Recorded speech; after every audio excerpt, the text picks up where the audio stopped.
సినిమాల్లో ఇప్పుడు చూస్తున్న ఎన్నో రకాల సినిమాలు పాత్రలకు ఎన్నో ఏళ్ల క్రితం ప్రాణం పోసింది ఆ తరమే.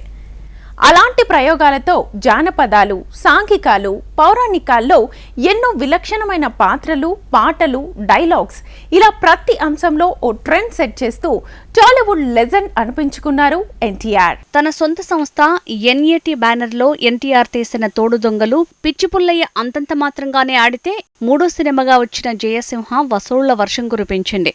ఇక ఎన్టీఆర్ హీరోగా జగదేక వీరుని కథ చేస్తే జానపద కథానాయకుడిగా రామారావుకు మంచి పేరొచ్చింది.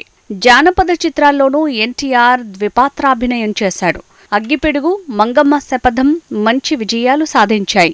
ఇక చిక్కడు దొరకడు చిత్రంలో ఒక పాత్రను రామారావు, మరో పాత్రను కాంతారావు పోషించారు. ఎన్టీఆర్ అంటే సినిమాల పరంగా కథానాయకుడే కాదు, రాజకీయాల్లో తెలుగువాడి సత్తాను దేశమంతా వ్యాపించేలా చేసిన మహానాయకుడు.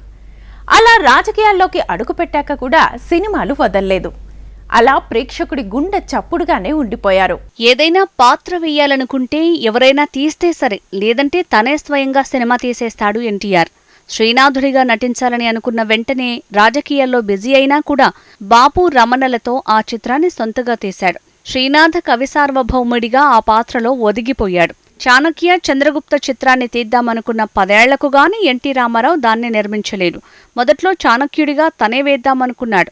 అయితే నాగేశ్వరరావు, శివాజీ గణేశన్లతో మల్టీస్టారర్ చిత్రంగా తీద్దామనుకున్నాడు.